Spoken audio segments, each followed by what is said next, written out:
Donc, bonjour à toutes et à tous et bienvenue dans le rendez-vous mensuel des Tech Démos pour découvrir en 30 minutes un outil numérique utile pour les PME.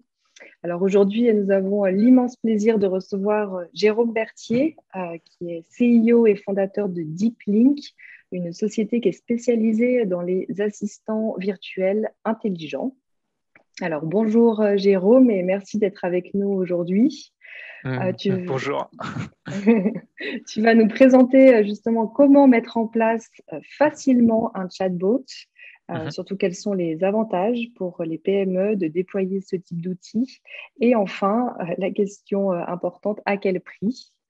Alors, je vais te laisser commencer la présentation et partager ton écran. Et je rappelle juste aux participants qu'ils peuvent poser leurs questions dans le petit chat de Zoom. Et puis, on aura un échange ensuite de 30 minutes prévu pour les questions-réponses, à voir si on fait ça en même temps que la présentation de Jérôme. Pas de souci. Alors, Delphine, je te laisse m'interrompre hein, parce que je n'arriverai pas Oui. à tout voir en même temps. Super. Alors, je vous partage mon écran. Je vais essayer de le faire comme ça. Tac. Est-ce que ça marche? Ça a l'air de marcher. Je vais mettre tout le monde en petit. Voilà. Super. C'est tout bon pour vous? Vous voyez tous l'écran? Ça va? Ouais, ouais. Ça Super. marche. Alors, merci pour l'invitation. Donc, moi, je m'appelle Jérôme Berthier, je suis expert en intelligence artificielle et puis j'ai monté en 2019 une startup. On est basé à l'EPFL, donc ceux qui reconnaissent les locaux, voilà, je suis à l'EPFL là. Et puis, aujourd'hui, je vais vous parler des chatbots. Et puis, pour commencer, vous avez vu mon titre Deep Link, je mets Making Information Accessible. Pourquoi? Parce que il y a un point important que je voulais noter pourquoi on a fait des chatbots, pourquoi on fait ça. Euh, on parle beaucoup de digitalisation, on a dépensé des milliards dans la digitalisation, et puis les gens se disent ah, chouette, ça y est, on a tout digitalisé, donc c'est gagné. Mais en fait, il n'y a rien qui est gagné. On a juste pris des informations physiques et on les a mis en numérique. Mais l'accès à ces informations reste toujours compliqué. Et c'est pour ça qu'on voit que les gens refont leur site web en permanence, font des FAQ que personne lit. Enfin voilà, des choses dont je pense que vous êtes utilisateur ou en tout cas vous avez pu voir ça. Et puis, je me suis dit, c'est le moment peut-être de faire, en tout cas, bénéficier de l'intelligence artificielle. Et puis, c'est vrai qu'après l'émergence qu'on a eue sur les moteurs de recherche, les apps, moi, je crois et je suis persuadé que dans un futur très proche, en tout cas, on aura tous des agents virtuels avec nous, des chatbots, on peut appeler ça comme ça, qui nous permettront de pouvoir avoir accès à cette information facilement. Donc, de pouvoir poser des questions et puis de pouvoir avoir ces réponses. Juste pour l'anecdote, moi, je suis un grand fan de Iron Man et un de mes rêves, ça aurait été de faire Jarvis, qui est son intelligence artificielle, à qui il pose toutes ces questions et il lui rend l'ensemble des informations. Donc ça, c'est ce qui me ferait rêver. Donc, pour bien comprendre un petit peu ce que c'est qu'un chatbot, pour les gens qui n'auraient pas ce que c'est tout simplement un programme informatique qui a été conçu pour avoir une conversation avec un utilisateur. Le but, c'est que ce soit intuitif, donc c'est vraiment une conversation comme si vous étiez avec un être humain, à n'importe quelle heure du jour et de la nuit, durant toute l'année, en plus dans n'importe quelle langue. Et enfin, il faudrait que cette conversation, elle soit intelligente, qu'elle soit enfin brillante, ce qu'on attend, quoi. Donc, je pense que souvent, les gens font la comparaison avec Siri ou Google Home ou Alexa d'Amazon. C'est pas si faux que ça, on n'est pas loin de ça, en effet. C'est des choses qui sont très proches. Et juste pour donner peut-être la petite différence, c'est que aujourd'hui sur des outils comme par exemple Siri, on est sur quelque chose sans tenir vraiment compte du contexte. C'est-à-dire que vous posez une question, il vous répond, mais si vous reposez une question dans le contexte, il ne va pas forcément le faire. La différence avec ce que l'on fait nous dans les chatbots pour les entreprises, c'est vraiment faire un focus très précis sur les entreprises elles-mêmes avec des questions qui sont très précises. Donc, quand vous allez poser des questions à ce chatbot pour l'entreprise, elle va répondre principalement sur des questions de l'entreprise et pas l'ensemble des questions possibles, imaginables dans le monde. Donc voilà, juste pour bien faire la distinction. On m'a demandé en 5 minutes de vous expliquer à quoi ça pouvait servir dans le monde réel. C'est vrai que, par exemple, dans le monde du retail, ça permet aux personnes qui sont dans ce domaine-là de pouvoir donner accès à l'information à leurs utilisateurs. un de nos clients est par exemple La Redoute, ben, si vous allez sur le site web de La Redoute en Suisse, vous avez un chatbot sur lequel vous pouvez poser des questions sur les factures, sur les commandes, ces choses-là, quoi. Donc, c'est vraiment l'idée de dire, voilà, je suis disponible 24 heures sur 24, 7 jours sur 7 dans 2 langues. Pour le coup, La Redoute, c'est en allemand et en français, et je peux quand même poser des questions. Donc, c'est assez intéressant parce que c'est en langage naturel, parce que vous pouvez écrire et puis vous converser avec ce chatbot. C'est disponible 24 heures sur 24, 7 jours sur 7. Et puis, ça permet de booster un peu cette relation client parce que au lieu de ne pas avoir la réponse, le client a la possibilité au moins d'avoir accès à ça. Voilà. Dans les éditeurs de logiciels, c'est vrai qu'on a cette demande qui est forte et qui est croissante parce que quand vous utilisez un logiciel, peu importe lequel, moi je me souviens avoir utilisé pas mal de fois Photoshop et je ne sais jamais sur quel bouton il faut faire, qu'est-ce qu'il faut, où il faut cliquer, etc. Donc imaginez un petit assistant virtuel qui serait ici, qui vous permettrait d'avoir la réponse. En gros, vous avez toujours un expert du domaine qui serait là et qui vous dira ah, mais clique là-dessus, fais ça, le bouton qui est ici permet de faire ça, etc. Donc on est vraiment sur l'onboarding des personnes dans l'éditeur de software. On a la possibilité d'avoir accès à un grand support. Et puis, ben, pour les éditeurs de software, la cerise sur le gâteau serait aussi de pouvoir faire de l'upselling, c'est-à-dire que ben, vous dites, ah, j'ai vu votre comportement, voilà, peut-être que vous pourriez acheter ce petit module qui vous servirait bien parce que vous êtes toujours en train de faire ces manipulations-là. On travaille aussi beaucoup dans le monde hospitalier aujourd'hui. On est partenaire avec la Clinique de la Source, on travaille avec la Caisse des médecins. L'idée, c'est de dire, en fait, comment on peut accompagner le patient dans son parcours de santé. Par exemple, si on prend les hôpitaux, avant, pendant et après l'hospitalisation. C'est une chose bête, mais on s'est rendu compte, par exemple, en travaillant avec la Source, qui sont quand même des formateurs d'infirmiers, que quelqu'un qui part à l'hôpital, ben, c'est toujours un peu stressant pour ces personnes-là. Et la seule chose qui la retient un petit peu à la maison, quelque part, c'est sa valise. Et quand vous faites votre valise, ben, vous avez plein de questions bêtes, peut-être pour des experts du domaine, mais qui sont importants pour les gens. Est-ce que j'ai le droit de prendre ma propre paire de chaussons? Est-ce que je peux prendre combien je dois prendre de robes de chambre, de chemises de nuit, etc. Bref, imaginez toutes ces questions. Ben, les gens n'ont pas forcément les réponses, ou on les trouve, mais c'est compliqué parce que c'est souvent dans des pages cachées des sites web. Si vous aviez un agent avec qui vous pouviez communiquer, ben, ça libère le call center, quelque part, le service qui répond au téléphone parce que déjà, ils ne sont pas disponibles tout le temps, puis ils ont des urgences à gérer. Mais voilà, ça permet de faire ça. Puis une fois que vous êtes à l'hôpital, bah, ça permettrait aussi de pouvoir être relié à votre pilulier, de pouvoir poser des questions. Est-ce que j'ai le droit de reprendre une pilule ou pas? J'en ai déjà pris, alors, sous couvert médical, évidemment, hein, mais ça pourrait permettre d'avoir un ensemble d'informations. Puis enfin, quand vous êtes rentré chez vous, bah, on pourrait continuer à avoir cette interaction. Alors, je sais que dans ce domaine-là, il y a beaucoup de gens qui disent, ah, mais le patient, est-ce qu'il est vraiment enclin à pouvoir utiliser ça? Est-ce qu'il n'a pas besoin de l'être humain? Alors, l'idée, ce n'est pas de remplacer l'infirmière, mais c'est plutôt d'amener un complément, en fait, pour avoir une information disponible à tout temps. Donc, on travaille sur des bots d'oncologie, on travaille sur beaucoup de choses comme ça. Dans le secteur public, ben là, je pense que c'est évident pour tous. On a tous essayé d'appeler le centre des impôts ou autre administration, et c'est vrai qu'ils sont énormément pris. Et l'idée ici, là aussi, serait de pouvoir répondre, de libérer un peu ces hotlines, de pouvoir les libérer de peut-être 60% de les questions qui sont posées par l'interaction avec un chatbot, parce que souvent les questions, c'est des questions basiques dont un chatbot pourrait répondre. Et puis laisser la valeur ajoutée aux interlocuteurs humains qui sont derrière leur téléphone. Donc voilà un petit peu des use cases qu'on pourrait imaginer dans le monde des chatbots. Les bénéfices, c'est clair, c'est 24 heures sur 24, c'est beaucoup plus rapide à répondre. Les petits sondages qui ont été faits, c'est qu'un être humain est prêt à attendre 5 à 6 minutes au téléphone, ce qui est déjà long. En règle générale, l'attente quand vous appelez, c'est 15 minutes et un chatbot peut fournir une réponse en 45 secondes. Donc, on a une vraie satisfaction client au-delà du côté jouet que pourraient penser les gens au début. Après, quand ils commencent à interagir et à avoir leur réponse, bah, c'est quelque chose qui est avantageux pour eux. On dit à peu près que le ROI sur un chatbot est entre 50 et 60%. Donc voilà, je vous expliquerai plus en détail tout à l'heure un peu les calculs que l'on peut faire, mais c'est des grands chiffres que je voulais partager avec vous. De toute façon, vous aurez accès à cette vidéo, donc vous pourrez revoir ces chiffres. Donc voilà, on m'a demandé de faire ça en 5 minutes. Je suis peut-être un peu dépassé, donc maintenant je vais vous montrer vraiment à quoi ça ressemble.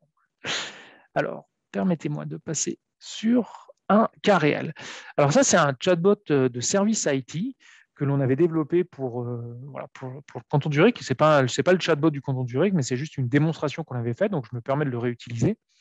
Donc, je vais vous montrer. Bon, voilà, alors, il est en anglais, en allemand, en français, mais je vais le laisser en anglais. Et puis, tout simplement, par exemple, c'est qu'est-ce que je peux faire pour vous? Puis, je lui dis, I forgot my password. Voilà. Le chatbot vous dit, normalement, il vous dit, est-ce que tu veux faire un reset par toi-même ou est-ce que tu veux avoir quelques tips sur les passwords? Alors, si je dis, je veux le reciter par moi-même, là, ça me met, voilà, qu'est-ce qu'il faut faire? Il faut cliquer sur ce lien, tu vas voir cette page, etc. Donc, voilà le type d'informations que l'on peut avoir. On peut avoir des échanges, par exemple, on pourrait lui dire, est-ce que j'ai répondu à la question? Non. Donc, je pourrais ouvrir un ticket qui me permettrait de rentrer ça d'envoyer ça par mail pour dire aux gens, voilà, le chatbot n'a pas su répondre. Donc, est-ce que tu peux prendre la main sur la personne qui a ouvert ce ticket? Alors, je vais vous en faire un, si on peut le faire. Donc, your email adresse. Donc, je vais faire comme ça, je vais vous montrer. Voilà, j'envoie mon message. C'est Jérôme. Et puis, est-ce que c'est... Alors, on va mettre... Oui, c'est pas grave, j'ai mis n'importe quoi. C'est bien les passwords. Oui. Et voilà. Donc là, il y a un petit message qui a été envoyé. Je vous montrerai après. Maintenant, pour vous montrer un peu la facilité, c'est que si je pose une autre question, par exemple, I have an issue with Wi-Fi, par exemple, qu'est-ce qui se passe? Il dit, je suis désolé, mais je n'ai pas compris. Et c'est là où ça devient intéressant, c'est que dans mon support service desk du canton, je n'ai pas géré le nouveau sujet qui sont les Wi-Fi. Alors maintenant, ça me permet de rentrer un petit peu dans comment fonctionne un chatbot. Un chatbot fonctionne avec ce qu'on appelle des sujets, des intents, des intentions. Pourquoi on parle d'intention dans le monde du chatbot? Parce que, par exemple, si vous demandez, vous avez un chatbot de la Poste et vous dites où est mon colis? Si le chatbot vous répond au milieu de la mer, bon, vous êtes content, mais ce n'est pas du tout ça que vous attendez. Ce que vous attendez, c'est plutôt de savoir quand c'est que vous l'aurez à la maison. Donc, c'est pour ça qu'on parle d'intention. En fait. L'intention derrière la phrase de l'utilisateur qui est « où est mon colis ?» c'est le moment où il va le recevoir à la maison. Donc, voilà, juste pour vous donner un peu de vocabulaire tant qu'on y est. Donc, on s'est rendu compte que Wi-Fi, tout à l'heure, c'était un domaine que je ne connaissais pas, un sujet que je ne connaissais pas. Donc, je vais vous montrer un peu la facilité pour créer. Alors, je vais créer une nouvelle intent qu'on appelle. Donc, je vais l'appeler, on va pas être bête, on va l'appeler Wi-Fi. Une question qui pourrait permettre à celui qui lit mon message de comprendre. J'ai par exemple une question exemple, c'est I have an issue with my Wi-Fi. Voilà. Et puis ça, c'est une question business. Puis voilà. Donc j'ai créé mon sujet. Donc j'ai créé mon sujet Wi-Fi. Maintenant, pour l'utilisateur, il va falloir créer une réponse à cette question. Vous avez vu tout à l'heure, on avait sur les passwords. Donc, ça me permet d'aller dans un éditeur de dialogue, qui est un outil qui permet de créer des réponses. Alors, ces outils, c'est du drag and drop. Alors, je vais essayer de vous faire un truc un peu vite fait, comme ça. Donc, c'est tout simplement, regardez, hop, je drag and drop ma chose. Je dis, voilà, c'était pour l'intent qu'on avait nommé Wi-Fi, que j'ai créé juste avant. Je vais zoomer un peu pour que tout le monde puisse voir. Et puis, je vais créer un message que je vais dire, par exemple, je tiens n'importe quoi, for Wi-Fi issue, please contact the support. Voilà, parce que je vous fais un truc très vite, et puis on va permettre à la personne, je vais faire un petit bouton qui s'appelle OK, comme ça la personne elle aura ce message, puis il se fait mettre OK. Hop, et puis je vais finir mon message parce qu'il faut bien qu'il se finisse quelque part. Et puis je vais mettre sur peu importe, transition. Voilà. Donc là, j'ai créé ma réponse à mon sujet. Alors, on peut faire bien des choses beaucoup plus élaborées. Tout à l'heure, je vous ai montré le changement de password. Il y a une carte qui est apparue avec une image à l'intérieur. Il y avait plusieurs choix. Est-ce que c'est pour les boutons? Est-ce que c'est pour changer le password? Ou est-ce que c'est des tips sur comment bien choisir mon password, etc. Donc, vraiment, pour faire des choses élaborées, on peut mettre des vidéos, on peut mettre plein de choses. Là, je vous ai fait quelque chose de très simple. Donc là, je suis content parce que j'ai créé mon sujet, j'ai créé ma réponse. Donc là, je suis très content. Mais si je reviens dans mon chatbot, et c'est là où ça devient intéressant, c'est que mon chatbot ne sait toujours pas. Pourquoi? Parce que je ne lui ai pas donné son cerveau, qui est l'intelligence artificielle, je ne l'ai pas entraîné. Donc, qu'est-ce qu'il va falloir faire? Il va falloir que je crée que j'entraîne mon cerveau, mon intelligence artificielle, sur ce nouveau sujet qui est le Wi-Fi. Alors allons le faire. Donc, pour ça, si vous connaissez un peu l'intelligence artificielle, comment ça fonctionne. L'intelligence artificielle, elle est basée sur de l'entraînement, sur des modèles, des modèles qui s'entraînent sur des exemples. Et donc, il va falloir que je donne à mon moteur d'intelligence artificielle des exemples de phrases qu'un utilisateur pourrait dire s'il était face au chatbot et qu'il avait des problèmes de Wi-Fi. Donc, pour faire ça, je vais lui en donner beaucoup. Donc, pour vous faciliter la tâche, ce que l'on fait généralement, et c'est là où on a une force chez DeepLink qu'on a créé, c'est quelque chose qui n'existe pas sur les autres plateformes, c'est qu'on a créé un outil de collecte de données. Donc, c'est comme un sondage. Donc, c'est un lien que vous envoyez soit à vos collaborateurs, soit à vos amis ou des choses comme ça, qui vous permet de collecter des phrases. En fait, vous leur demandez de participer un petit peu à l'éducation de votre chatbot et puis de lui demander des phrases d'exemple. Alors, je vais vous en faire un. Il y en avait déjà un, tiens, pour le Wi-Fi. Donc voilà, je le prends, je vais vous en faire un. On va commencer. Donc ma campagne, je vais l'appeler Wi-Fi 2, par exemple. Je vais le faire qu'en anglais. Et c'était sur mon sujet qui était le Wi-Fi que j'ai créé tout à l'heure. Donc là, j'ai créé une campagne qui me donne un lien et je peux copier ce lien. Ce lien, une fois que je l'ai copié, je le mets dans un mail, par exemple, où j'utilise des plateformes qui existent, qui s'appellent par exemple Amazon Mechanical Turk ou Clickworker, qui sont des plateformes où vous pouvez donner une tâche à des gens et puis les gens sont derrière leur écran et puis en fait, ils attendent pour répondre à cette tâche. Donc imaginez, vous leur envoyez ce lien. Quand ils cliquent dessus, ils sont face à un petit outil comme ça qui leur dit aidez-nous à améliorer notre chatbot, parce que c'est un challenge pour lui de comprendre l'humain qui a différentes façons de dire les mêmes choses. Alors, allons-y. Donc, c'est en anglais. Est-ce que vous pouvez me donner 5 phrases similaires à j'ai un problème à mon Wi-Fi? Alors, on pourrait dire justement, I have a problem with my Wi-Fi. Je pourrais dire, my Wi-Fi is broken. Et puis, je ne sais pas, Wi-Fi doesn't work. Hop, doesn't work, etc. Donc, imaginez, vous êtes un collègue, puis on vous a reçu ça, donc vous pouvez répondre. Puis je vais vous faire des trucs que vous n'avez rien du tout. Voilà. Donc, votre travail, c'est de donner un exemple comme ça.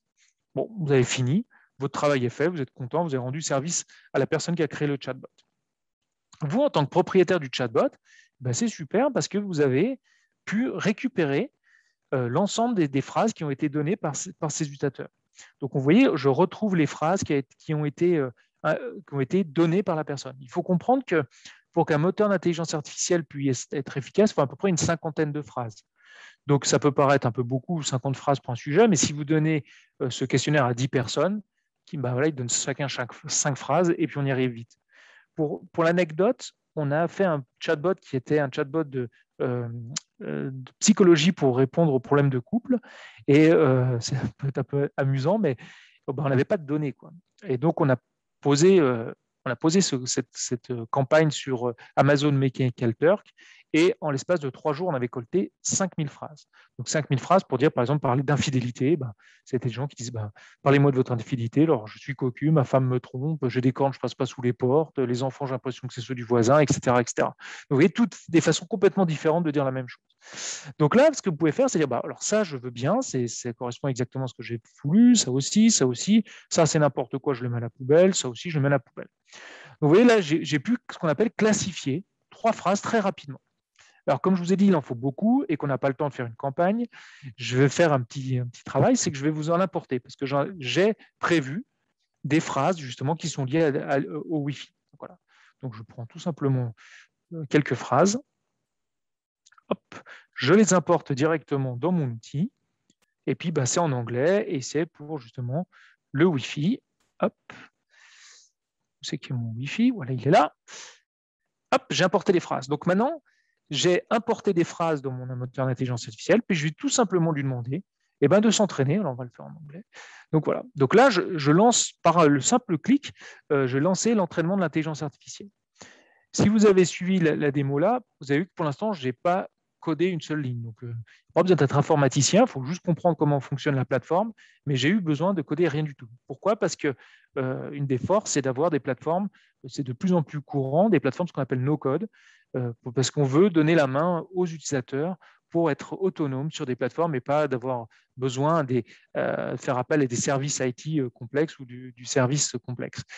Donc, c'est très important ce point-là parce que ça veut dire aussi que les utilisateurs deviennent autonomes, en tout cas les créateurs des chatbots, et donc au niveau coût, évidemment, ça a un impact plutôt positif. Je vais quand même vous montrer quelque chose. Le canton de Zurich, vous avez vu, évidemment, c'est bleu. Donc, si vous créez un chatbot, vous dites oui, mais moi, je voudrais le designer à ma façon. Donc, au lieu qu'il soit bleu, on va dire, voilà, par exemple, celui-là, on va le mettre, je sais pas, rose, par exemple. Hop, voilà. Et donc, si je rejoue mon chatbot, je vais le rafraîchir. Si il veut bien. Voilà, donc là, je suis toujours dans le bleu, mais si je fais Start, hop, vous voyez, c'est devenu rose. Donc, personnaliser un chatbot et puis le mettre rose, bleu, blanc, mettre des fonds comme on veut, c'est très, très simple. C'est quelques clics dans une page de design. Donc, il n'y a rien de très sorcier. Je vais essayer de retourner sur mon moteur d'intelligence artificielle. Voilà, il est en train d'exporter le modèle. Donc, vous avez vu, c'est quand même assez rapide. Hop, il évalue. Et normalement, si tout va bien, il m'a entraîné ça. Voilà, donc il m'a dit, ton moteur est complet. Donc, je peux le déployer en production. Voilà, je déploie mon moteur d'intelligence artificielle en production. Donc, j'ai entraîné mon moteur d'intelligence artificielle sur ce nouveau sujet, je l'ai déployé en production. Tout à l'heure, vous avez vu, j'ai fait aussi la réponse. Donc, vu que j'ai amélioré mon chatbot, ben, celui-ci aussi, je vais le déployer en production pour dire, je déploie cette nouvelle version avec la réponse de Wi-Fi en production. Donc, j'ai déployé mon moteur, j'ai déployé ma réponse. Et donc, si tout va bien, je vais faire un refresh. Si je reviens sur mon chatbot, maintenant, si je lui dis I have an issue with Wi-Fi, par exemple, ah, voilà, c'est l'effet démo qui n'a pas marché. Qu'est-ce que j'ai fait comme bêtise? Je suis bien en anglais. Voilà, for Wi-Fi issue, please contact the support. Donc en fait, on voit que voilà, j'ai pu déployer en quelques secondes un nouveau sujet et une nouvelle réponse au sujet du Wi-Fi. Donc c'était très très simple. Alors bien sûr, je l'ai fait qu'en anglais, donc vous pouvez me dire oui, mais moi j'ai vu que votre bot était en français et puis en allemand, donc pas de problème. Je peux aller dans des traductions parce que la plateforme permet aussi de faire de la traduction automatique. Je vais aller le faire en français, on va peut-être pas le faire dans toutes les langues, mais voilà. En français, hop, je vois que j'ai par exemple, ces deux sujets-là, c'est de nouvelles choses, donc je vais dire, bah, traduis-les-moi. Donc il y a une traduction automatique qui est faite du sujet. Donc voilà, il me les traduit, il me traduit cette chose en français. Je vais retourner sur la version parce que maintenant, c'est une nouvelle version que je déploie aussi en production parce que j'ai fait maintenant le français et l'anglais. Et j'essaye de regarder l'heure pour pas trop dépasser. Donc, voilà. Et maintenant, si je passe en français, il faut quand même que je rafraîchisse, je suis désolé. Désolé. Sinon, il n'a pas aimé. J'avais dit quoi? Wi-Fi issue, par exemple.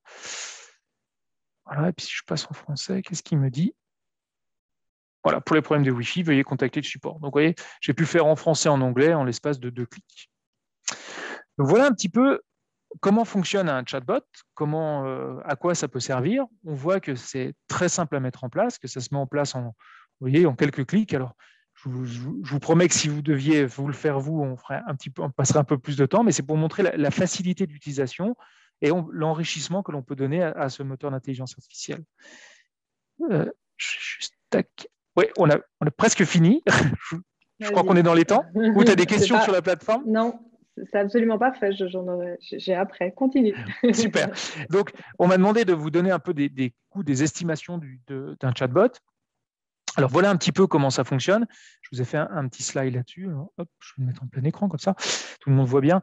Donc, faire le setup de la plateforme, c'est-à-dire que prendre le chatbot, puis on lui met un premier setup. Pourquoi? Parce que je ne vous ai pas montré, mais le chatbot est aussi capable de répondre à des questions un peu bêtes, genre veux-tu faire l'amour avec moi? Veux-tu venir boire une bière avec moi? Pourquoi? Parce que vous imaginez bien que les gens qui sont face à un robot comme ça, c'est le première bêtise qu'ils demandent pour voir un petit peu s'il est intelligent. Donc, il y a tout un setup qui doit se faire sur des choses un peu basiques. Donc ça coûte à peu près 4 000 francs. Après, une formation sur le chatbot pour prendre la main sur cet outil, c'est à peu près entre 2 et 4 heures de temps, pas plus. C'est vraiment très rapide. C'est ce que prennent mes clients. Plus, généralement, on prend un peu 8 heures de support supplémentaire pour quand vous allez créer ce chatbot, que vous ayez vous ne soyez pas tout seul et qu'on puisse vous aider. Donc, on peut évaluer ça à peu près 3 000 francs. Et puis, il vous faut allez, 2 à 5 jours si vous êtes déjà à peu près dans votre tête à dire, voilà les questions que je veux qu'ils répondent, voilà les sujets.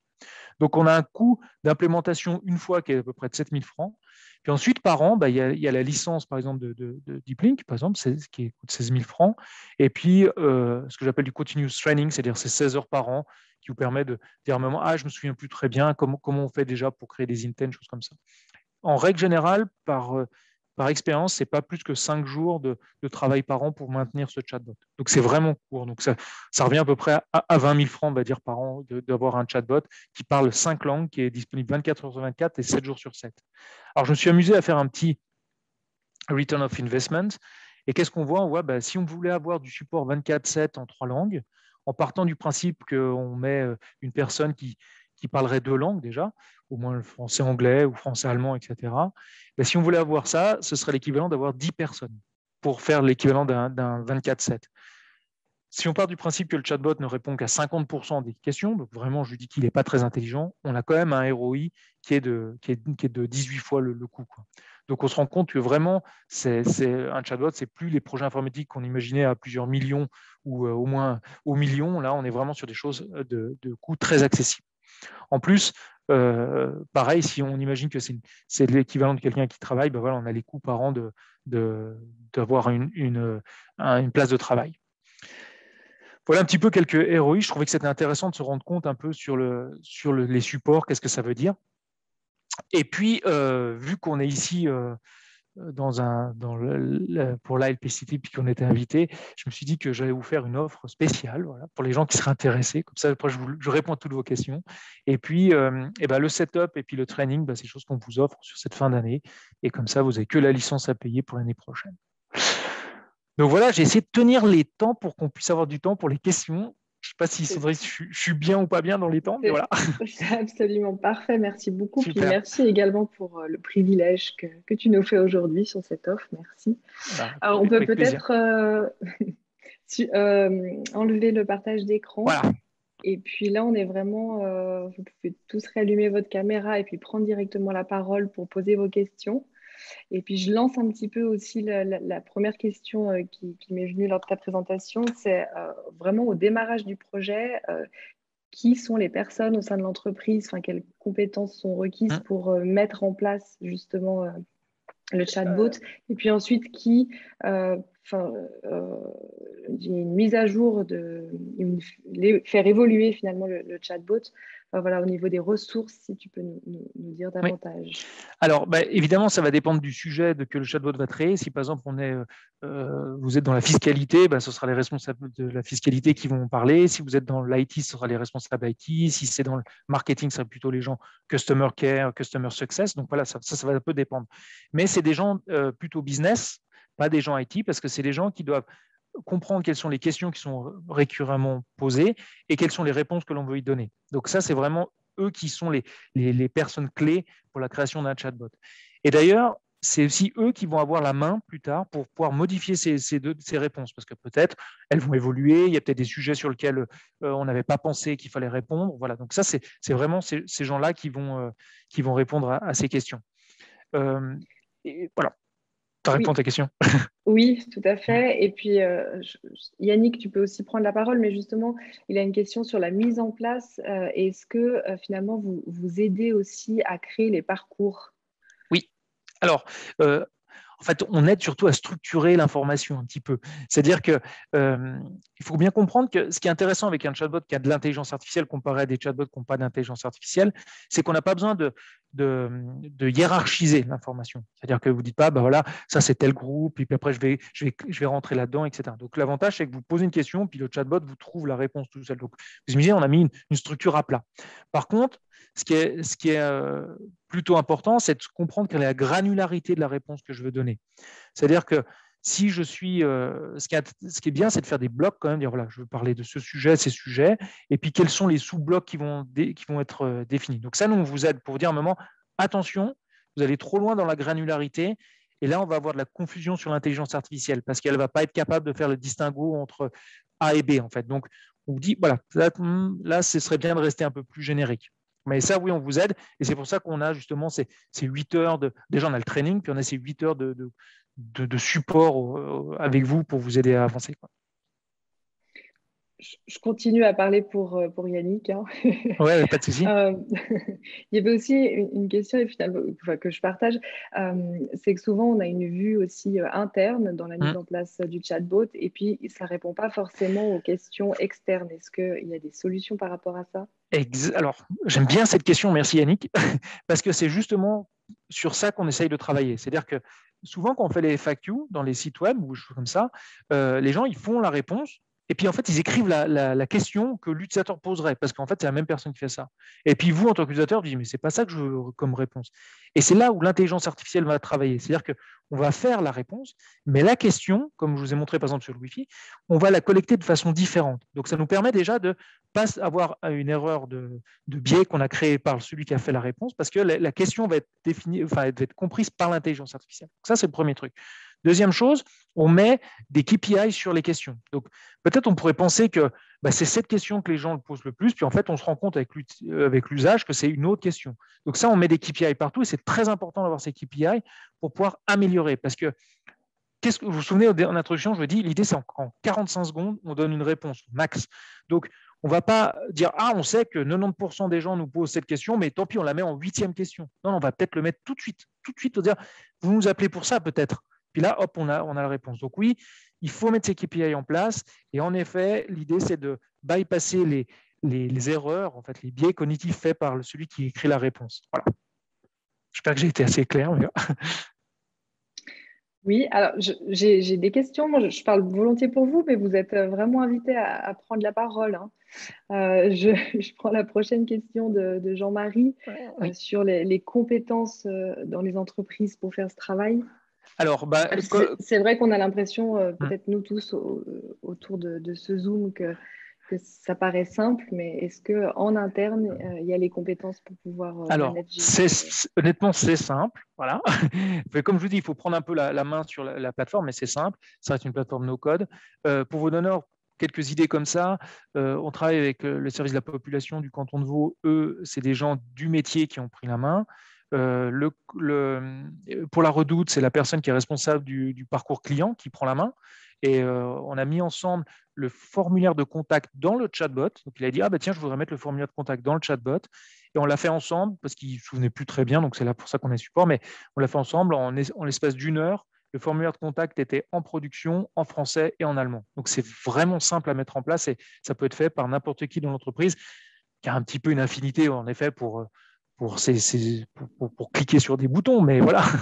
Donc oui, c'est tout à fait possible de trouver quelqu'un qui le fasse en interne. Et c'est d'ailleurs conseillé. Moi, je veux vous donner la main.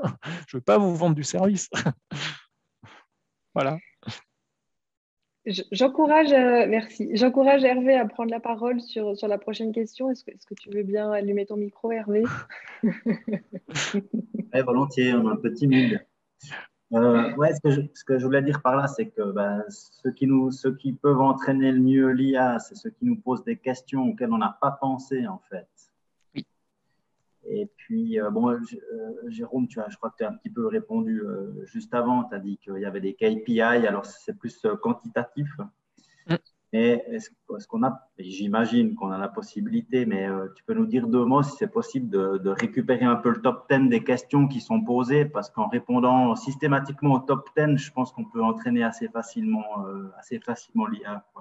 Alors, exactement. Donc, alors déjà, il y a une classification qui est faite. Tout de suite, on voit les questions les plus posées et les sujets les plus posés et ceux qui ne sont pas le plus posés. Donc ça, on voit tout rapidement. Puis ensuite, alors je vais très vite alors, mais j'ai classifié en fait des données à un moment qui venaient justement de mon sondage. Et c'est là aussi, on peut voir comment le moteur n'a pas su bien répondre. Et on voit les questions posées par les utilisateurs. Et c'est pour vous donner un ordre d'idée, quand j'ai fait le chatbot sur la plateforme, sur le site web de DeepLink, vous pouvez aller jouer avec, vous verrez. Je voyais des questions des gens qui me disaient c'est quoi un chatbot. Je dis mais je suis complètement crétin, je suis un expert en chatbot et j'ai pas pensé à faire que mon chatbot sache répondre à la question c'est quoi un chatbot. Faut vraiment. Donc qu'est-ce que j'ai fait? J'ai vu ça des utilisateurs, donc ça m'a permis de dire ok, je crée un nouveau sujet qui est chatbot pour pouvoir y répondre. Donc je vois en fait en live, on peut voir les questions. Et pareil, moi, je me suis fait aussi une petite alerte que j'ai sur mon attel qui me permet de dire quand quelqu'un pose une question et que mon chatbot n'a pas compris, je le vois et je dis tiens, soit c'est un sujet. L'autre jour, il y a quelqu'un qui me mettait des grossièretés pour essayer, donc ça je m'en moque, c'est pas grave. Soit au contraire, c'est des choses très importantes. Je dis, ah tiens, là, c'est un sujet qu'il faudrait peut-être que je couvre, et donc je vais aller voir. Donc oui, c'est tout à fait possible de le voir par différents biais et différents angles de la plateforme. Voilà, c'est directement mis. Merci. De rien. Est-ce qu'il y a d'autres questions? Allez-y seulement, ouvrez votre micro et prenez la parole. J'ai une question un petit peu délicate, peut-être. Vas-y, Robert. Non, écoute, il y a un truc qui est absolument fascinant qui est en train de se produire ces derniers temps, c'est qu'on a une espèce de modélisation du sens commun qui émerge gentiment avec GPT-3 et d'autres. Est-ce que tu as déjà pensé à intégrer ces choses-là, justement, par rapport à la question, c'est quoi un chatbot ou n'importe quelle autre question? Est-ce que c'est un espèce de quelque chose que tu as envisagé déjà ou évidemment, on se réjouit de faire un projet ensemble. mais oui, Robert, avec plaisir. Non, alors, pour être honnête, il y a deux choses. C'est que oui, c'est super, GPT-3R, etc. Enfin, moi, je suis le premier complètement fan de ces trucs-là, mais alors, je vais juste expliquer ce que c'est. Peut-être expliquer ce que c'est, excusez-moi. Donc, en fait, par exemple, c'est des algorithmes qui permettent, on a vu les nouvelles choses qui apparaissent, qui permettent de générer du texte, en fait. Donc, vous partez sur une page et puis, généralement, l'algorithme pourrait vous faire un bouquin en entier, quoi. Voilà. Si je grossis le thème, c'est à peu près pour faire ça. Donc, c'est clair qu'on pourrait aussi avoir des questions qui soient préformatées selon quelques mots-clés et puis ces données. Alors, il y a deux choses. Un, il faut déjà embêter tout ça. Et puis, pour l'instant, ça a quand même des coûts d'inférence et différentes choses qui rajoutent en fait des coûts. Et puis, les réponses que mes clients veulent aussi, c'est des réponses qui sont, elles, déterministes, c'est-à-dire qu'ils veulent pouvoir maîtriser la réponse qui est donnée. Parce qu'à la fin, c'est quand même des informations sur eux et sur les informations importantes pour leurs clients. Donc, souvent, comparé à un Siri où presque on pourrait s'amuser, puis on a un truc un peu conversationnel, un peu fun, là, les gens veulent pouvoir maîtriser la réponse. Par contre, ce qui est intéressant, c'est le paraphrasing. C'est-à-dire, mais comment on pourrait faire pour, en fait, à chaque fois que vous venez, on vous dit exactement la bonne réponse, mais de façon un peu différente. Puis là, oui, là, c'est intéressant et c'est des sujets qui me passionnent et je crois que Robert, tu avais été dans un jury à Fribourg pour DeepLink et tu sais de quoi je parle. C'est des sujets qui nous passionnent et qu'on a vraiment travaillé, comme l'empathie. Des autres sujets très intéressants sur lesquels comment on peut faire pour non pas simuler, parce que c'est une autre question qu'on m'avait déjà posée, est-ce que les chatbots vont remplacer les hommes ou choses comme ça? Enfin, moi, je crois qu'on a passé le cap de dire on veut absolument qu'un chatbot, on fait croire que c'est un humain. On ne veut pas du tout faire ça maintenant, c'est fini. On veut faire croire que c'est un chatbot, mais c'est un chatbot intelligent, ce qui est un peu différent. Et donc, si notre chatbot qui est intelligent, donc on sait que c'est une machine, mais qui est empathique en même temps et qui nous amène un petit peu de plaisir ou pouvoir nous apaiser si on est un peu énervé, parce que si vous êtes en train de faire une commande puis ça ne marche pas, vous n'allez pas être très sympathique avec le chatbot. Donc, tant qu'à faire, si vous pouvez être un peu empathique, ce serait bien. Donc voilà, c'est le sujet en effet de recherche sur lequel on aimerait travailler. Peut-être juste encore une petite remarque sur ta dernier commentaire là, sur la notion de est-ce que la personne est énervée. Alors en fait, nous on avait fait, c'était chez Swisscom Innovation, on avait fait un truc, mais sur la parole, on détectait effectivement que la personne était super énervée, quoi. Et puis en fait, la réponse du dialogue, c'était mais calmez-vous. Le truc, c'est que c'est tellement surprenant aujourd'hui quand on entend ça, mais c'est pas possible, mais comment ça marche pas un truc. Donc ouais, enfin, en gros, il y a plein de développements encore qu'on peut faire aussi, mais j'ai beaucoup aimé ta réponse là par rapport aussi à qu'est-ce que les gens ont véritablement besoin. Ils ont besoin d'une réponse précise finalement. C'est une aide. Et puis après, il y a aussi évidemment la stratégie d'avoir un fallback ou si jamais ça ne marche pas très très bien, d'avoir quelqu'un qui répond, quoi. Ok, puis merci.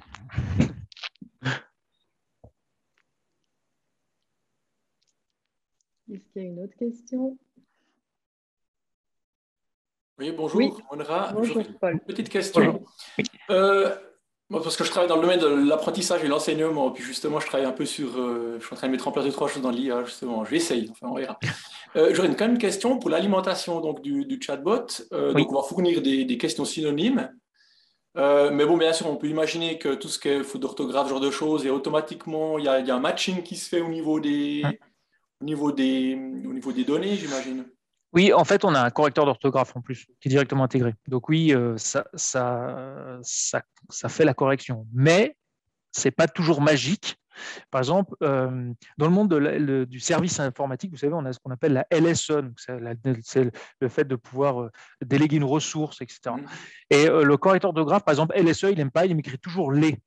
Parce qu'il dit, ah, mais il ne sait pas écrire, c'est pas LSE, c'est LES. Donc, des fois, le correcteur orthographe peut poser quelques soucis. Mais voilà, c'est juste pour l'anecdote. Mais c'est vrai que si vous écrivez vraiment de travers, ça va être peut-être un peu compliqué, mais oui, on a un correcteur d'orthographe. Mais en plus, on peut entraîner le moteur sur des fautes. Et c'est pour ça que quand les gens rendent des données et font une faute, moi, je m'en moque, je ne la corrige pas, je la laisse comme ça.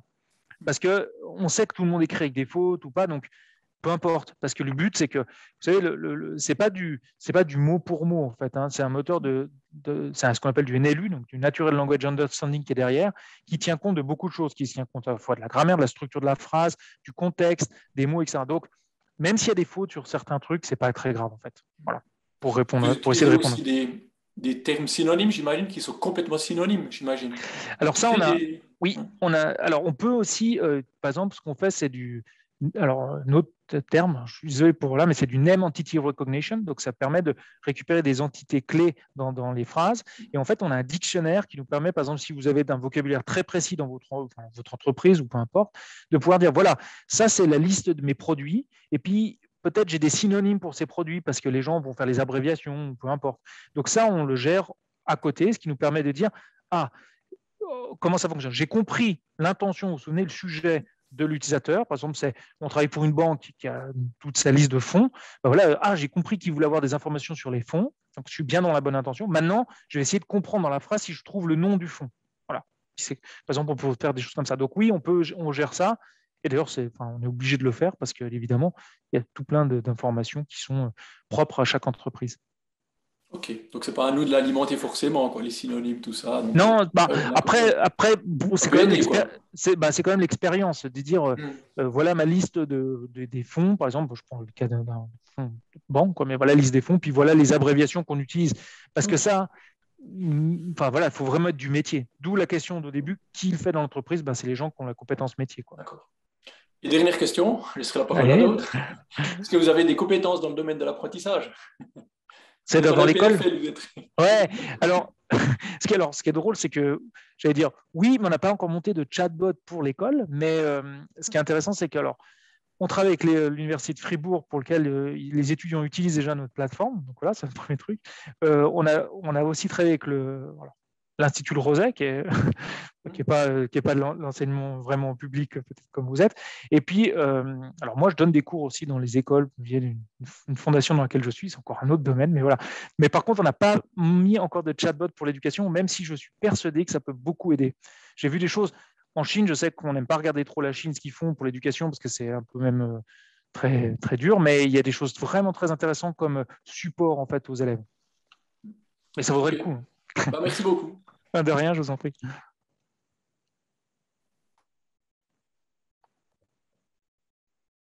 J'ai plombé l'ambiance avec ma Chine, en fait. Non, pas du tout, pas du tout. Non, mais je me permets de poser peut-être une question. Oui. Vous avez déjà, donc, DeepLink installé le logiciel chez différents clients. Oui. Quels sont aujourd'hui les retours que vous pouvez avoir et surtout les grands défis, le défi commun que chaque entreprise peut avoir avec DeepLink? Alors, le premier, le retour est plutôt positif, on va dire, c'est qu'on a mis des notes, typiquement des gens comme La Redoute, ils ont mis des notes, ils ont quand même plus de 150 personnes qui visitent la plateforme, qui visitent le chatbot par jour, donc c'est quand même une activité qui est quand même assez forte. Donc ça, eux, ils sont plutôt contents, les utilisateurs finalement mettent des assez bonnes notes. Bon, je sais que c'est toujours blanc ou noir les notes, hein, parce que les gens, c'est soit ils sont très contents, soit ils ne sont pas contents. Donc, voilà. Mais quand même, on a un taux qui est fort. Pendant le Covid, quand on a aidé le canton de Genève et le canton de Vaud pour répondre aux problématiques, par exemple, des APG, toutes ces choses-là pour les PME, on leur a fait un chatbot.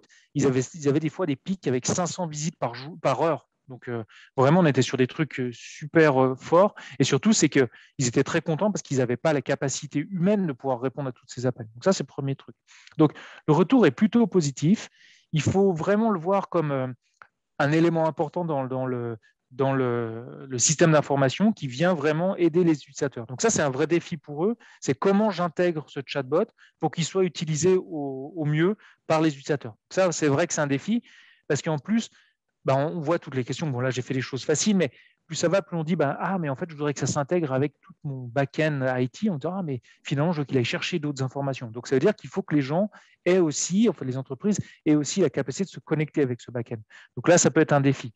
Mais de plus en plus, les interfaces que l'on appelle pour les techniques des API, tout est monté comme ça. Donc, c'est assez simple à mettre en place. Mais voilà, ça fait partie des enjeux. Et puis, il faut peut-être l'enjeu humain, j'en sais rien, où des gens disent « Ah non, mais si on fait ça, on va tuer la relation client. » Et moi, je ne crois pas, je crois plutôt qu'on est en train de remplir le gap entre le manque de services. Parce que la plupart du temps, moi, je prenais tout à l'heure l'administration des impôts, mais je crois que la dernière fois que j'ai appelé les impôts, je suis tombé 53 fois sur leur messagerie qui disait suite à l'envoi massif des 1000 ou je ne sais pas combien, 100 000 contribuables, blablabla. Ok, mais moi, je veux une réponse. Donc, voilà. Est-ce qu'il y a d'autres questions? Moi, si oui, peut-être une. Vas-y. Oui, la mise en place du chatbox s'étale sur combien de temps quand on est dans un domaine spécifique pour arriver à couvrir toutes les questions, pour arriver et est-ce qu'on doit avoir une personne dans l'entreprise qui est dédiée à ça pour voir les nouvelles questions ou éventuellement on n'aurait pas de réponse, quoi? Oui, alors, donc ça va, je veux dire, alors, moi, je pars toujours du principe qu'il faut partir petit, c'est-à-dire que couvrir toutes les questions possibles et imaginables que vous aurez, c'est un enfer. Enfin, dans le sens où vous ne pouvez pas toutes les lister. Par contre, vous avez des sujets clés, vous dites, voilà, je veux que ça réponde à tout ça. Donc, si vous avez les sujets clés et les réponses, parce que c'est souvent le problème, c'est qu'est-ce qu'on met dans la réponse, parce que les gens après, ils ne sont pas d'accord, donc les gens font des réunions en interne, mais si tout le monde est assez aligné sur les réponses et les questions, c'est quelque chose qui se met en place en quelques jours. J'ai vraiment quelques jours, hein, donc c'est très très simple à faire. Après, c'est quelque chose qu'on enrichit au fur et à mesure. Comme la démonstration que j'ai faite tout à l'heure, on dit tiens, il y a un sujet qui n'est pas couvert, le Wi-Fi, boum, je le rajoute. Et donc on l'améliore au fur et à mesure. Ce que je vois, c'est qu'une fois que vous avez fait le premier jet et vous êtes satisfait du premier jet, vous avez déjà généralement 80% des réponses faites. Donc après, c'est un effort très petit pour améliorer ça. Donc on n'a pas une personne dédiée dans l'entreprise qui fait ça à longueur de temps, pas du tout. C'est quelques jours par année. Donc souvent on donne la main à justement des responsables clients ou choses comme ça, qui disent ok, maintenant il faut que j'arrive à avancer, quoi. Voilà. Donc non, c'est pas très long à mettre en place. Ce qui est plus long, c'est plutôt les liens avec le back-end. Ça, c'est le travail, quoi, en effet. Et les questions qui ont été posées et qui n'ont pas eu de réponse sont stockées à un endroit, on peut les retrouver à un moment donné. Oui, vous les trouvez dans tout ce qui est la classification. Et puis, vous avez le choix de pouvoir faire comme moi je fais pour DeepLink, c'est que je m'envoie une alerte sur un message sur une combox de support qui me dit tiens, l'utilisateur n'a pas le chatbot n'a pas compris. Comme ça, si j'ai les coordonnées de l'utilisateur, je peux lui répondre. Voilà. Bon, là, ce n'est pas le cas. Mais par contre, ça me permet de voir quelles sont les questions que le chatbot n'a pas du tout bien compris. Donc, ça, vous pouvez le voir. Voilà. Merci.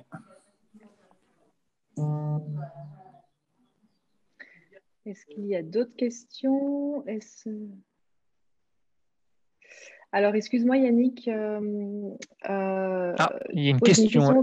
Oui, KB. Une knowledge base. Donc, pardon. je vois maintenant. Alors, oui et non. Donc, oui, dans l'idée, bien sûr, on peut le connecter à une knowledge base si cette knowledge base est accessible par une interface. C'est-à-dire, est-ce que vous avez des API où on peut poser la question, choses comme ça. Donc, ça, oui. Maintenant, la question, elle est plus grande. C'est une bonne question sur la base de connaissances parce que, en fait, ça va plus loin que ça. C'est que le principe même du chatbot, ça peut être une base de connaissances à lui tout seul. C'est-à-dire que vous êtes dans un département, vous avez plusieurs sujets, et en fait, ce qui est intéressant dans le chatbot, c'est que vous pouvez mettre des liens, vous pouvez mettre de la vidéo, vous pouvez mettre des images, et vous pouvez mettre du contenu. Donc, en fait, tout ce qu'on rêve d'avoir dans une base de connaissances. Et en plus, ça vous offre l'interface entre la base de connaissances et l'humain, parce que vous avez déjà l'interface pour poser les questions. Donc, pour moi, c'est presque, ça vient remplacer une knowledge base. C'est là où ça devient intéressant parce que le but de faire une knowledge base, c'est de donner l'information aux utilisateurs. Sinon, ça s'appelle un coffre-fort, hein, si c'est juste pour mettre dans un endroit où personne n'y a accès. Donc là, l'avantage de ces chatbots, c'est que ça donne aussi l'interface à ces outils. Donc là, ça devient très intéressant. Voilà. Donc oui, c'est possible, mais même ça va la remplacer, la knowledge base. Moi, j'aurais une petite question qui diverge de l'outil même. C'est au niveau des données. Oui. Voilà, qu'est-ce que vous utilisez comme système d'exploitation pour développer Deep Link, ou est-ce que c'est hébergé, etc. C'est marrant, je me suis dit, personne ne pose la question sur les données, c'est génial. Donc oui, alors nous, on a fait le choix d'être... toutes nos données sont dans le cloud, mais sont dans un cloud suisse, fait par un provider suisse, Infomaniac, qui est notre partenaire. Donc, on n'a pas de problème de dire, ah oui, mais les données par le Cloud Act sont aux États-Unis, ça. Donc, ça, c'est... Voilà. Et puis, si vraiment on est dans un domaine très, très particulier, on peut installer toute la solution, ce qu'on dit on-premise, donc sur les serveurs des clients. On le fait pour des banques. Donc, voilà, ça, c'est tout à fait possible. Et puis, il faut savoir que nos bases de données ne sont pas accessibles depuis l'externe. Ils sont accessibles via une API aussi. Donc, ça veut dire qu'on ne peut pas les hacker comme ça parce qu'elles ne sont pas accessibles au public, en fait. Donc, voilà. Donc, mais oui, on fait attention. Et puis, sur ce qui est GDPR, on essaie de suivre les 5 grandes règles de GDPR en attendant que ça arrive en Suisse, au moins pour être prêt pour ça. Donc, voilà, on essaie d'informer les clients. Et puis, si vraiment on va très loin, on est aussi partenaire avec une start-up ici qui s'appelle Priv, qui permet vraiment de travailler à fond sur cette partie GDPR. Donc, voilà. Donc, on est partenaire avec eux si vraiment on veut mettre encore un niveau supérieur. Donc, oui, en tant qu'expert de données, c'est quelque chose qui nous intéresse et à laquelle on fait très attention. Voilà. Merci beaucoup. Moi, j'avais envie de poser aussi une question qui allait plutôt vers la fin de cette présentation. Les développements de Deep Link, les évolutions, oui. Tout à l'heure, tu parlais éventuellement d'avoir des infos pour aider à l'utilisation d'un logiciel. J'ai vu que Adobe, oui, par exemple, le fait quand on a besoin très brièvement d'informations pour un clic ou autre. Est-ce que c'est un développement qui serait possible chez Deep Link? Enfin, quelles sont les prochaines étapes? Alors, les grandes étapes. Alors là, on a intégré la voix. Donc, on est capable de faire du chat et de la voix. Et ce qui est intéressant, c'est qu'on a aussi un partenaire valaisan qui nous permet de gérer le suisse-allemand et le romanche. Voilà, donc, je sais que là, si tout le monde est à Genève, vous dites, l'autre côté de la Sarine, on n'y va pas, mais quand même, voilà, c'est quand même quelque chose d'intéressant, surtout qu'on est en Suisse. Donc, on intègre ça. Et puis, l'idée, c'est derrière d'intégrer plus d'automatisation sur des robots, donc avec d'autres systèmes. Là, c'est vraiment ce qu'on veut faire. Et les autres, quand tu parlais d'onboarding, donc ça, c'est des choses qu'on fait avec nos clients. Donc, typiquement, Adobe, s'ils voulaient être notre client, on le fera avec eux pour développer ça parce que la technologie permet de le faire. Donc, vraiment, on embarque tout ça. Après, le plus gros défi que l'on est en train de faire, c'est de faire l'interopérabilité entre les chatbots. Donc, on le fait déjà au sein de Deep Link, mais c'est de le faire avec d'autres. C'est-à-dire que pour ceux qui connaissent le monde de l'AI, penser qu'une AI globale peut répondre à tout, ça c'est un fantasme qui n'existe pas. Par contre, penser qu'on a des AI très spécialisées et qu'on les interconnecte entre eux, ça c'est vraiment quelque chose qui est tout à fait possible et qu'on aimerait atteindre. Parce que ça permettrait d'avoir des gens hyper spécialisés puis pour les connecter entre eux. Avec les chatbots, c'est pareil. Donc nous, notre vision, c'est de dire, si demain, chaque application avait un chatbot, elle pourrait parler entre elles. Et là où on va plus loin, c'est de dire, vu qu'elles parlent entre elles par le langage naturel, on aurait les AI entre elles, en tout cas les chatbots, ne sauraient pas si elles parlent à un autre chatbot ou à des humains. Vous voyez, donc, on pourrait faire un espèce de réseau comme ça, où en fait, on mélange l'homme et la machine en même temps, et il n'y a plus de frontières à ça. Parce que l'homme n'est pas capable de parler le langage machine, donc c'est la machine qui va parler le langage de l'homme. Donc voilà, c'est des sujets sur lesquels on travaille. Mais c'est le futur qu'on est en train de créer. Voilà. Mais voilà les sujets un peu passionnants que l'on fait ici. Magnifique. On a encore quelques minutes pour des questions, si vous voulez. N'hésitez pas.